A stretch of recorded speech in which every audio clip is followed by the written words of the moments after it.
अच्छा भैया, हम गायिका नीतूराज अपनी बनारस सारनाथ की धरती से अपने साथियों की आवाज में एक बिरहा आप लोगन के बीच में भेज रहल बने।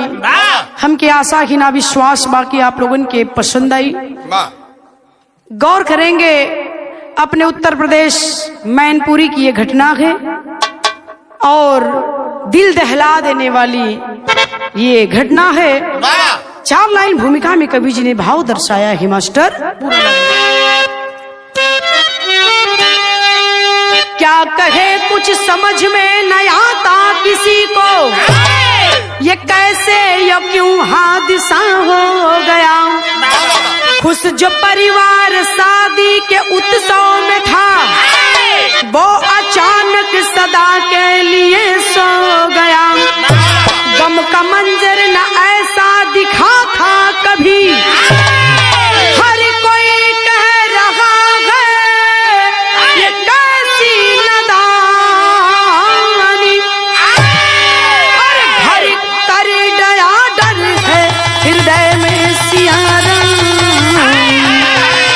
मैनपुरी की जो निर्मम कहानी।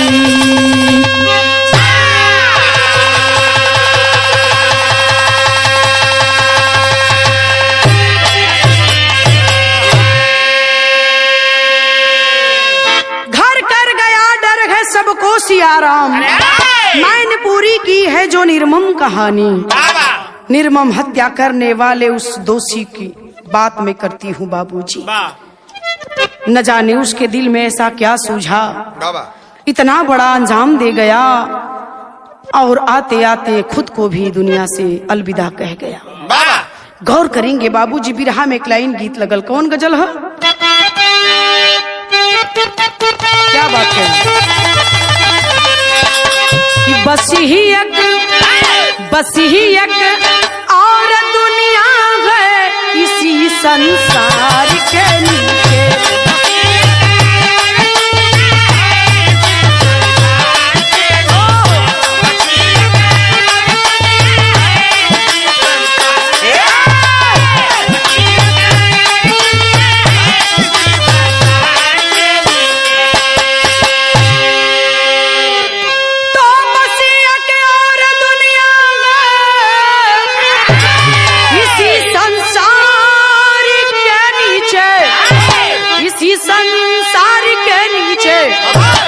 पड़ गया अरे सखियों का झूला कदम के धार के नीचे। पड़ गया सखियों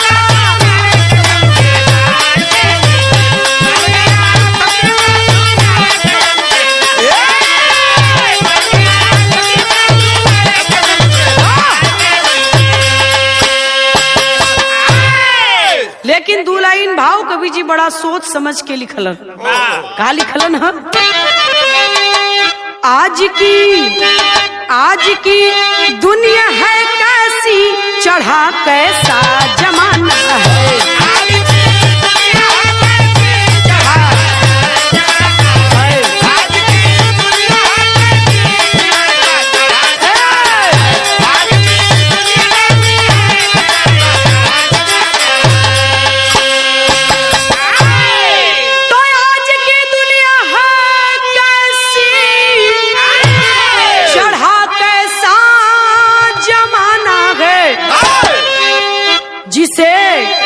जिसे अपना समझते हैं वही सबसे बेगाना है। वही सबसे बेगाना है।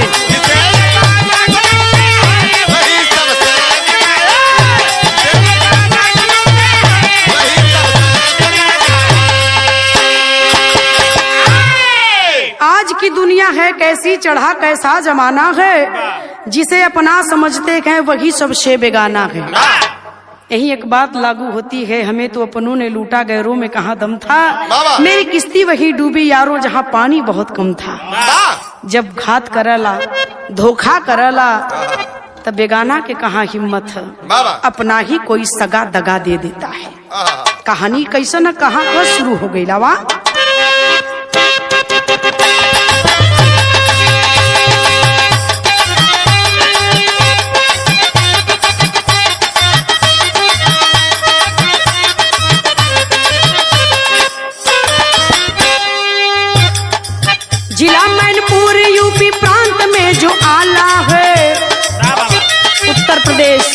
मैनपुरी जिला मैनपुर यूपी प्रांत में जो आला है, वही की घटना ने दुनिया को हिला डाला है।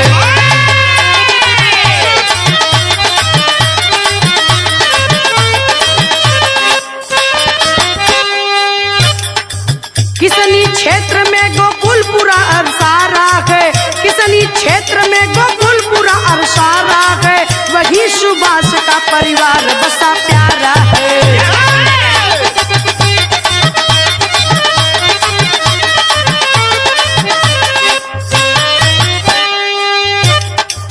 पत्नी जसोदा 3 बेटे 1 ही बेटी है, मगर बेचारे की किस्मत ही आज खोटी है।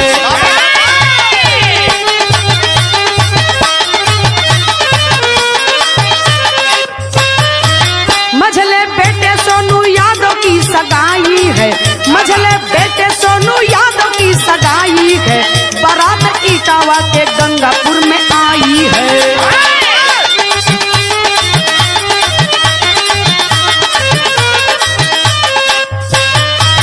हुई संपन्न शादी विदाई करा करके, हुई संपन्न शादी विदाई करा करके, किए हैं उत्सव अपने घर पे भी आ करके।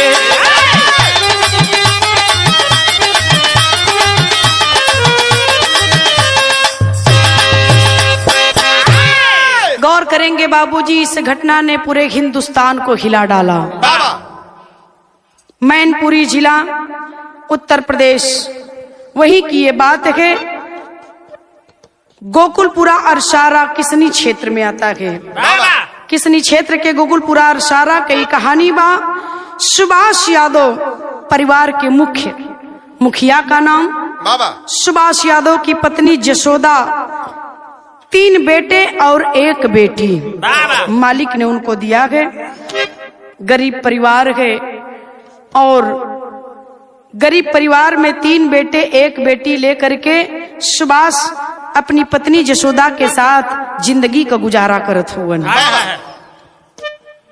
बड़ बेटा का शादी कर दिले रहलन सुभाष, और 1 बेटी रहल, बिटिया का भी शादी कर दिले हुवन। मंझले बेटे सोनू की शादी है, अभी छोटा 1 बेटा है जो अभी छोटा है, लेकिन मंझले बेटे सोनू की शादी एक सोनी नाम की लड़की से तय कर देते हैं, जो इटावा जिले की थी। गंगापुर में बारात सोनू का गंगापुर में आई है। सोनू के साथे शादी भई, शादी हो गई, विदाई हो गई, दुल्हन ससुराल चल गई। मतलब सोनी दुल्हन बन के ससुराल चल गई। जिस रात दुल्हन ससुराल में कदम रखती है, दुल्हन की वो पहली रात, उस रात का नाम है सुहाग की रात। सुहाग का रात बा, सारे लोग डीजे पर नाचत गावत बजावत हुआ, जे जहरे नाचत गावत बा, तेहरे नाचत गावत बजावत बा। उत्सव का माहौल है, घर में दुल्हन आई है, खुशी का बाजा बजत बा। बिरहा में एक लाइन गीत लगल है, कौन गीत है मास्टर?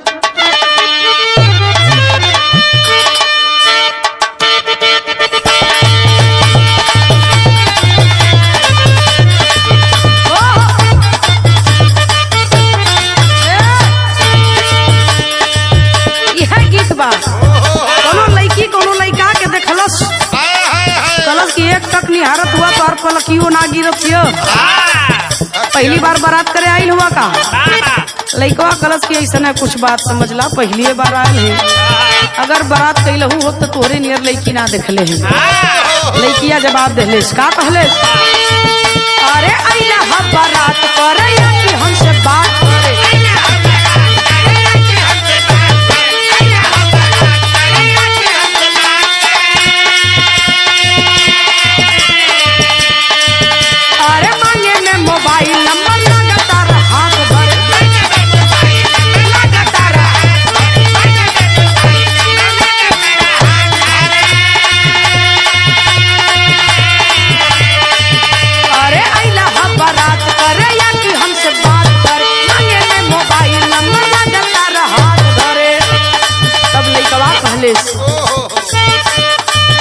गोरी फूल झाड़ी बाड़ू पापा के कोरी बाड़ू,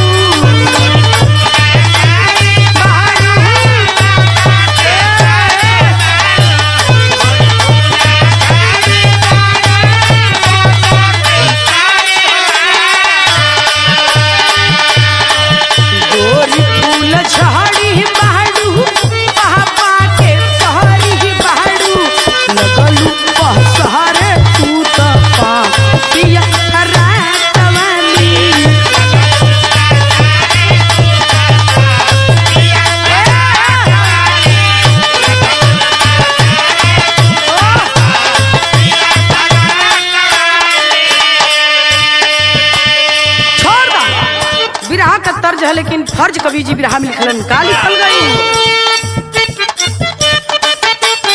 ओहो अरे पूरा परिवार साथे संगी साथी यार साथे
बाबूजी खुशी समात ना है कोई के पूरा परिवार डीजे का डांस करत बा, डीजे पर नाचत गावत बजावत बा।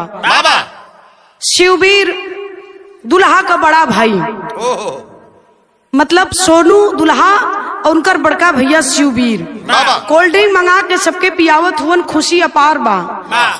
नचले गौले के बाद अपन लोग 12-1 बजल सब अपन अपन स्थान ले हलस। रात आधी भइल बा, जे जहाँ सुतल ते तहाँ सुतल।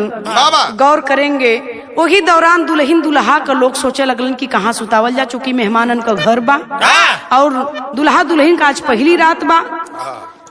तो होता क्या कि मास्टर बिरहा में एक लाइन गीत बदल गई। कौन गीत बा?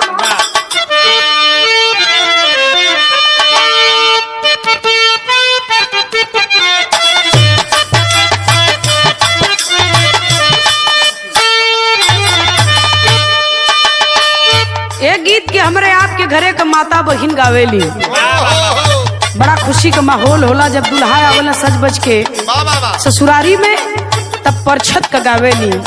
का गावेली? छोटी मुँह की घर की दुआरी, छोटी मुँह की घर की दुआरी लम्हर दामाद हो।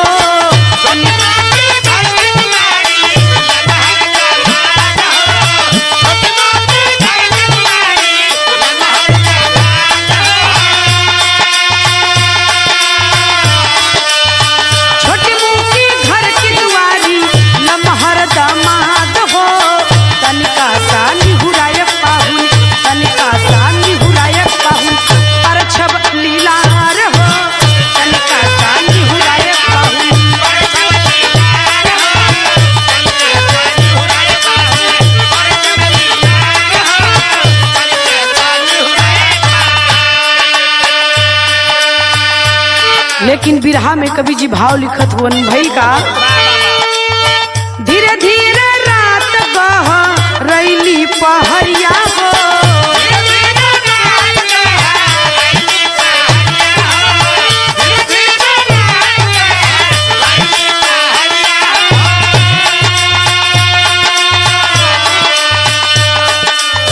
धीरे धीरे रात बह रैली पहरिया हो। पारी सब जाके, पारी सब जाके सोवे कोठरिया हो, पारी सब जाके।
नरिया हो दुल्हा दुल्हन के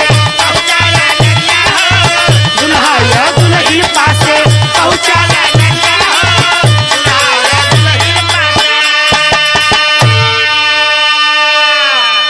गौर करेंगे बाबूजी, जहां खुशी का माहौल, सारे लोग अपने अपने कमरे में सोने के लिए चले गए, कोई बाहर सोता है, कोई अंदर सोता है, कोई कमरे में सोता है, और दुल्हा दुल्हन की व्यवस्था लोग घर के छत पर कर देहलन। चूंकि गर्मी का महीना है, दुल्हा दुल्हन का चारपाई छते पर लग गई। सारे लोग गहरी नींद में सो गए, थके हैं, शादी ब्याह का घर का माहौल बा, सब लोग जे जहां गिरल ते तहे पर लोट हो गल, गहरी नींद में हो गए। रात बीत गई है, सुबह का 5 बजने वाला के, भोरहरी में 4 बज के गयल, 5 बजे वाला बा।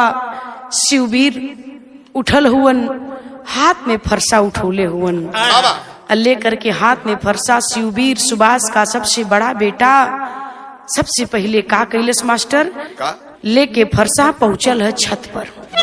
और जब छत पर पहुंचल फरसा लेके, तो भइल का बिरहा में गीत बदल गई मास्टर।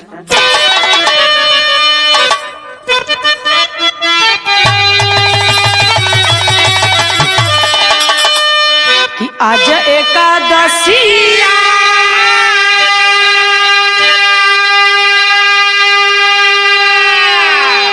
आज एकादशिया अरे बिहाने दुआदशिया तेरसिया के ना आई है हमारो सजनावा तेरसिया के ना।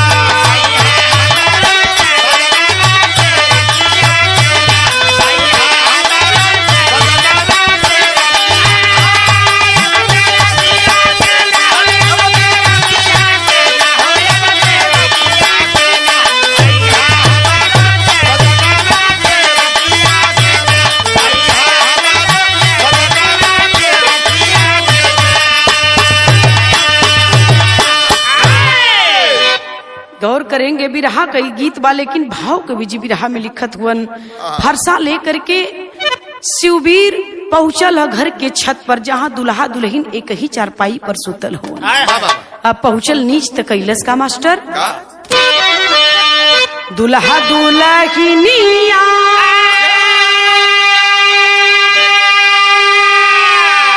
दुल्हा दुल्हनिया सुहाग सेज की जुनिया सोवल रहलना, तबले पहुँचा हरमिया सोवल रहलना, हरमिया सोवल रहलना।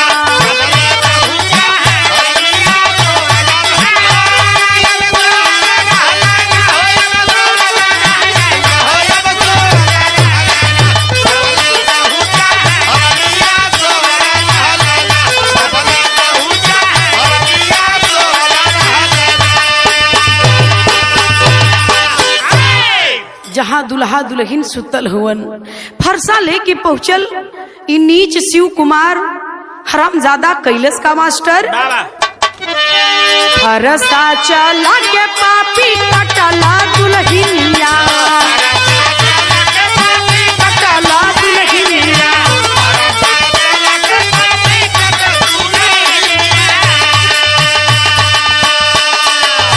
दुल्हा पे वार कोई दिहला ओही जुनिया,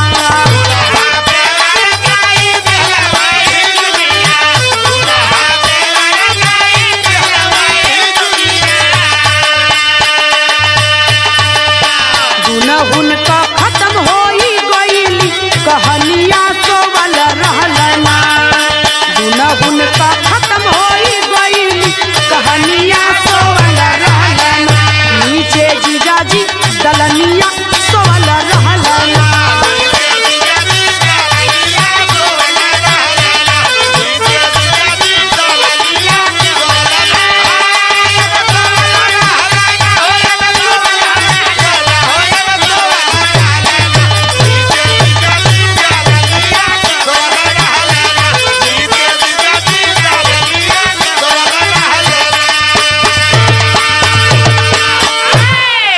बाबूजी पता नहीं उस नीच को क्या सूझी, पहुंचा के छत पर और जा करके सबसे पहले उस नई नवेली दुल्हन के ऊपर फरसे से वार करता है। काट दिया उस नई नवेली दुल्हन को और उसके बाद भी उसे तसल्ली नहीं मिली। बगल में उसका भाई सोनू, सोनी का पति, उसे भी उसी फरसे से वार कर देता है। काट देहलस दोनों पति पत्नी के, काट के फरसा से बड़े आराम से नीचे छत के आयल। नीचे जब छत के आता है तो दलान में उसका बहनोई, उसका जीजा सोया था। और जब जीजा के अपने देखलस सुतल त कैलस का मास्टर, ओ नहू के काटी दिहला नीचे अत्याचारिया।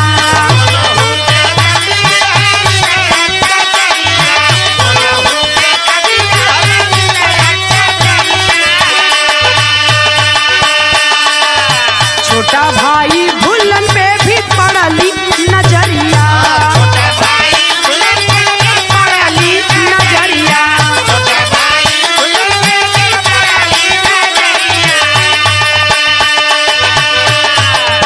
ओ नहू का कच्चा कच्चा कटला नकैया सोवल रहलना, ओ नहू का कच्चा कच्चा कटला नकैया सोवल रहलना। पापी कर माना मनिया सोवल रहलना,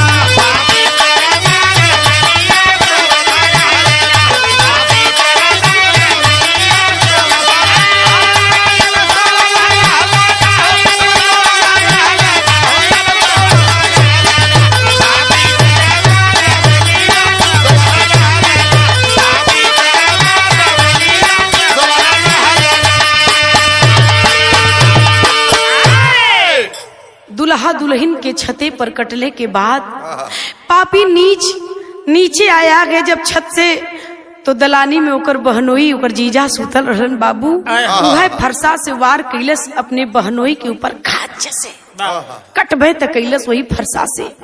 और जैसे ही बहनोई के कटले के बाद भी बहन ओकर दिल में तसल्ली ना भइल, बगल में नजर पड़ी अपने छोटे भाई पर। अपने छोटे भाई को देखा कि उसी फरसे से वार करता है अपने भाई के ऊपर काच से। भाई के भी काट देहलस। अपने मंझले भाई को काटा सोनू, जो दुल्हा बनकर दुल्हन लाया था, दुल्हन को काटा 2, अपने बहनोई को काटा 3, अपने भाई, अपने छोटे भाई को काटा 4, मर्डर किया। उसी फरसे से 4 लोगों को काटा गए। उसके बाद भी उसे तसल्ली नहीं मिलती है। और जब तसल्ली ना मिलल तब फिर का कैलस मास्टर, विदेशिया लगावा।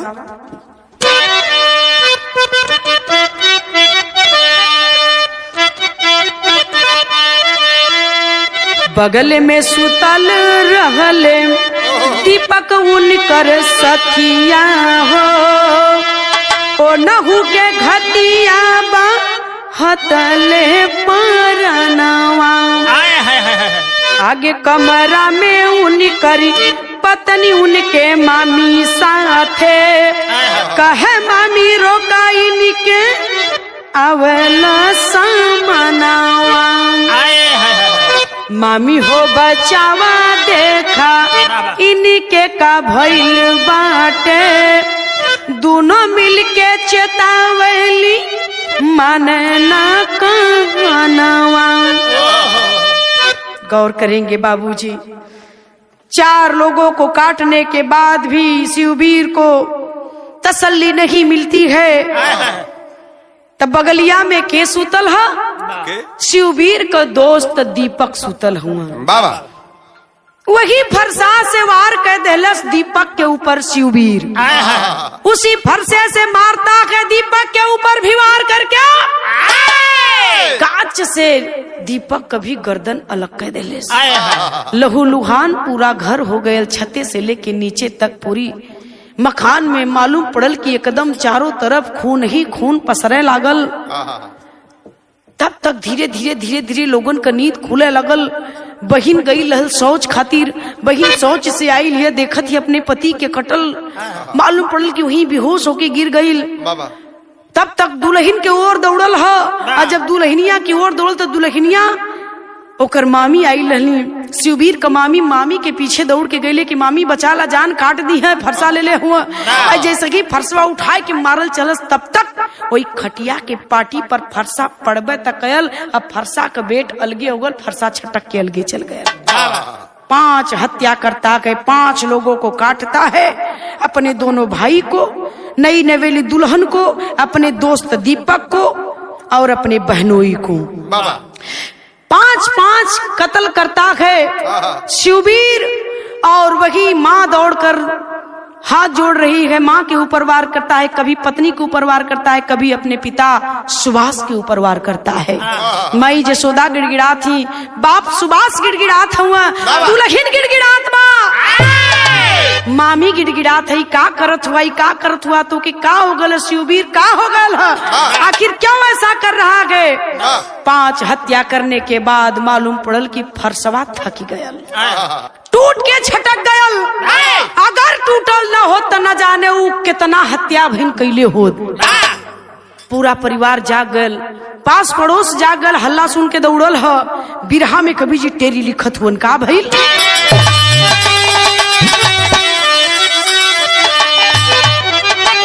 अरे खुशियों में गम का तांता लग गया, अरे भैया खुशियों में गम का तांता लग गया, भाई बना बेगाना भूल गया सब नाता नाता नाता नाता नाता। खुशियों में गम का तांता लग गया, भाई बना बेगाना भूल गया सब नाता, सब नाते रिश्ते भूल गया कि मैं उसका बड़ा भाई हूँ, वो मेरा भाई है, मैं अपने भाई को ही काट रहा हूँ, अपनी उसकी नई नवेली दुल्हन को काट रहा हूँ, अपने की बहनोई को काट रहा हूँ, अपने ही दोस्त को मार रहा हूँ। 4-5 लोगों को घायल किया। 5 हत्या करने के बाद वह करता क्या के मास्टर, बिरहा में पहपट लगल।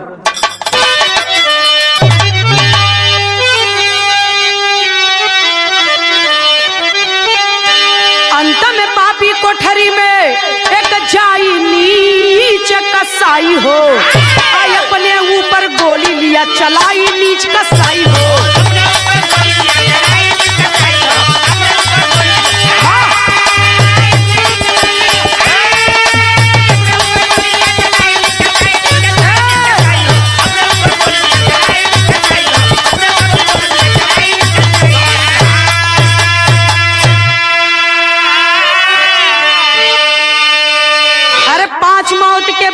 खुद भी मौत को गले लगाया हो, अरे मच गई भगदड़ हुआ सवेरा, प्रशासन है आया हो, सोशल मीडिया पर घटना गए, अरे छाई नीच कसाई हो।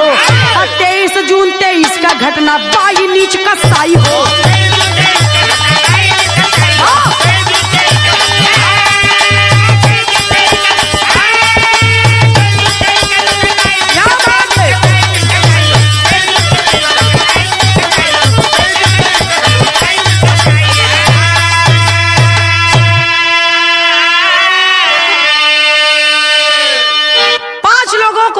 के बाद पूरे परिवार के लोग जहाँ 4-6 लोगों को घायल करता गए, 5 लोगों को मारता गए, पास पड़ोस के लोग भी चीख पुकार को सुनकर दौड़े आए। अवाक है सबकी नजरें, चारों तरफ घर में मालूम पड़ रहा है खून की नदी बह रही है, चारों तरफ खून की नदी बह रही है। लोग कह रहे कि ये क्या हुआ, कैसे हो गया, किसने किया।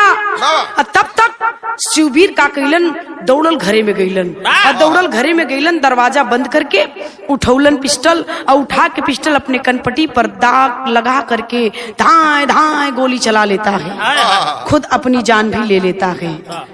गौर करेंगे बाबूजी, भइल का तनी आल्हा लगावा बिरहा में।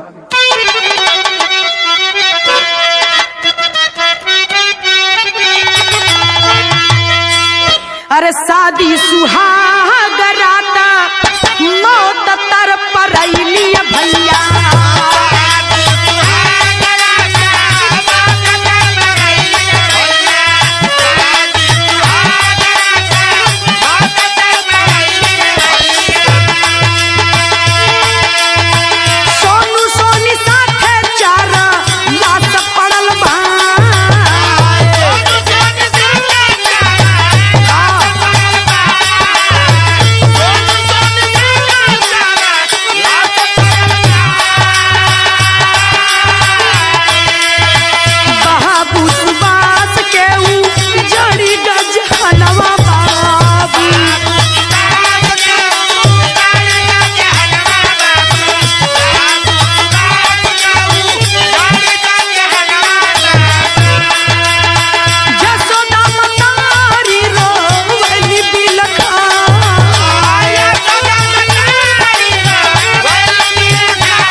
बेटा बहू जे करी दमाद मरैला पंचो।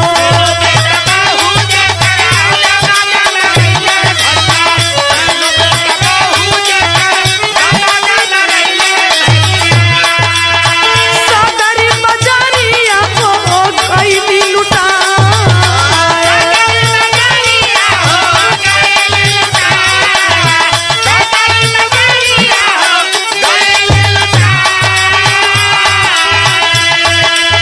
छानबीन होता लाशा पोस्टमार्टम गईली बाबू।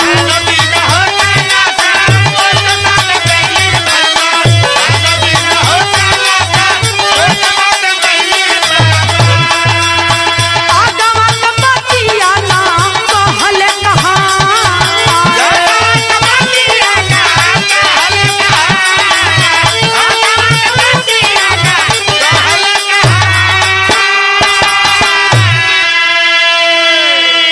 जिस घर में कल बाजा बज रहा था, जिस घर में कल लोग खुशी से नाच रहे थे, जिस घर में दूर दूर से लोग नजरें बिछाकर पलके बिछाकर उस खुशी का आनंद ले रहे थे, किसी ने कभी सोचा नहीं होगा कि जिस घर में आज बाजा बज रहा है उसी घर में कल मौत अपना चादर बिछा देगी। उस सोनी दुल्हन का क्या दोष है जो कल अपने पति के साथ ससुराल आई थी। एक दुनिया सजा कर चली थी कि मैं अपने नए घर में जा रही हूँ, एक अपनी दुनिया बसाऊंगी। कितने सपने रहे होंगे उस सोनी दुल्हन के, कितने सपने रहे होंगे उस सोनू के, अपनी पत्नी के साथ मैं खुशी खुशी दुनिया बसाऊंगा। क्या उसे पता था कि मेरे ही घर में कल मेरा मौत हो जाएगा, मेरा ही भाई मेरा गर्दन काट देगा?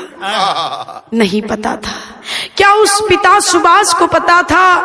क्या उस माँ यशोदा को पता था कि जिन 3 बच्चों को मैंने अपने कोख से जन्म दिया गए कल वही मेरे बेटे मेरे सामने कटे मिलेंगे, मरे मिलेंगे? बारिश सोनू और सोनी,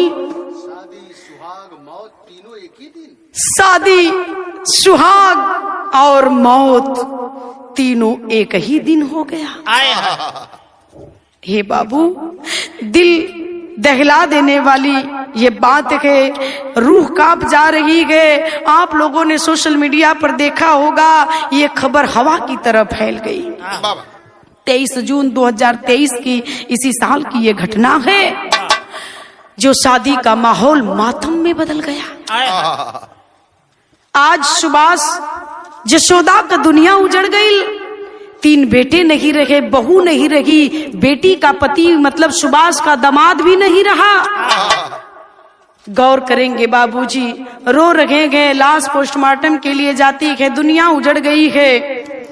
लेकिन लाश पोस्टमार्टम के लिए गई, प्रशासन के लोग आए, मीडिया वाले आए, आज सुभाष से पूछ रहे हैं कि आखिर इतना कत्ल करने के बाद खुद को भी गोली मार दिया, रीजन क्या था? बता रहे हैं सुभाष बाबू, शिव कुमार के पिता। क्या कहते हैं? बिरहा का आखिरी भाव है मास्टर।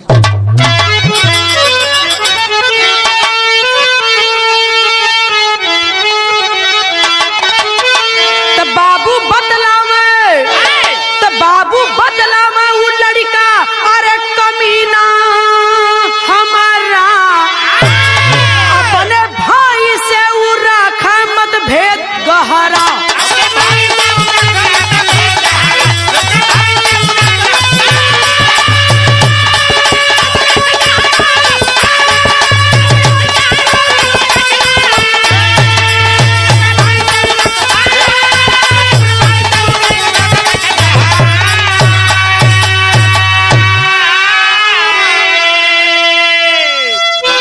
सोनू भूलन कमा कमा कैले विकास हो, शिव वीर नालायक घर बैठा हो निराश हो, मौज मस्ती में निकम्मा खाली लूटल अपने भाई से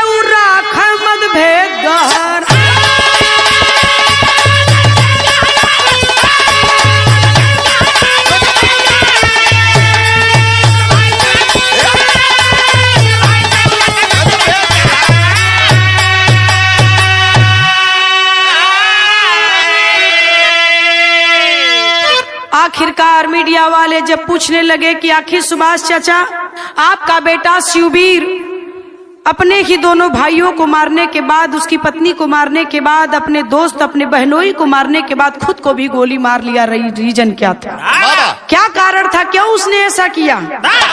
बाप मतारी से बढ़िया ऐ दुनिया वालों, कोई अपने बच्चों को नहीं जान पाएगा ना समझ पाएगा। माई बाउकुल जाने लन न बतावा बात अलग है।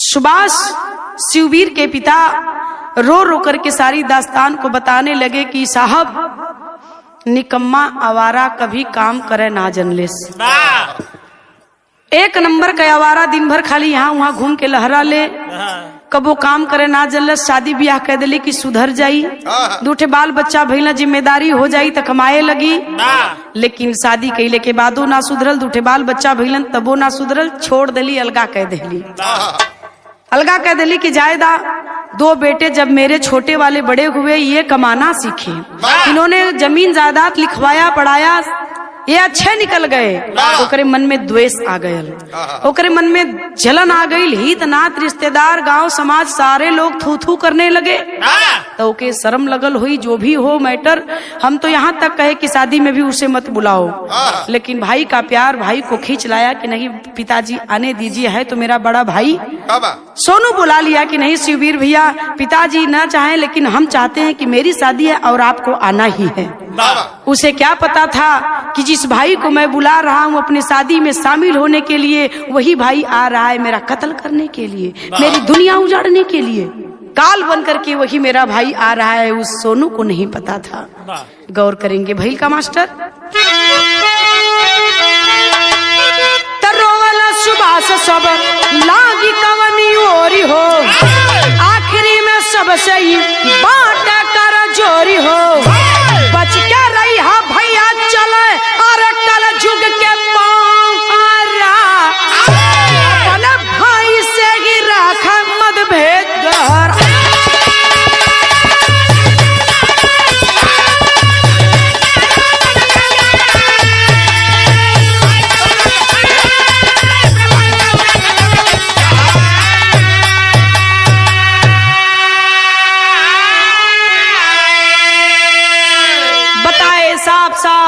सोनू के पिता कि अपने भाइयों से भी जलता था, द्वेष की भावना थी उसके अंदर बाबा, और इस बात को मैं जानता था कि कहीं ऐसा न हो कि आ रहा है तो कुछ अनबन कर बैठे, लेकिन इतना बड़ा हादसा हो जाएगा इस बात का साहब मुझे पता नहीं था, अंदाजा नहीं था बाबा। तो ए बाबू ई कलजुग का पहरा चलत बा, ए लिए कहे के पड़ल सतर्क रखें, सुरक्षित रहें, सावधान रहें। गौर करेंगे उसके परिवार में अब कौन बचा है? एक उसकी बहन बची है, शिववीर के दो बच्चे, उसकी पत्नी और उसके पिता सुभाष, माँ यशोदा। कमाने वाला कोई है नहीं। शिववीर के पिता सुभाष बुजुर्ग हो चुके हैं, माँ बुजुर्ग हो चुकी है, पत्नी दो बच्चों को लेकर कहाँ जाएगी, कैसे जीवन बिताएगी? हे मालिक उसकी नैया को पार करना। हम अपने गीत के माध्यम से उस मरने वालों की मृतक आत्मा को सत सत नमन करते हैं और दुआ करते हैं उस परिवार को मालिक सहन करने की क्षमता दे। गीत का आखिरी भाव है, गुरु बिहारी गुरु रमन ऐसे भी नीच वतन में, अरे श्यामा सीताराम भरत जी विश्वनाथ धड़कन में, खुशियों में गम का ताता लग गया, खुशियों में गम का ताता लग गया, नीतू सिया राम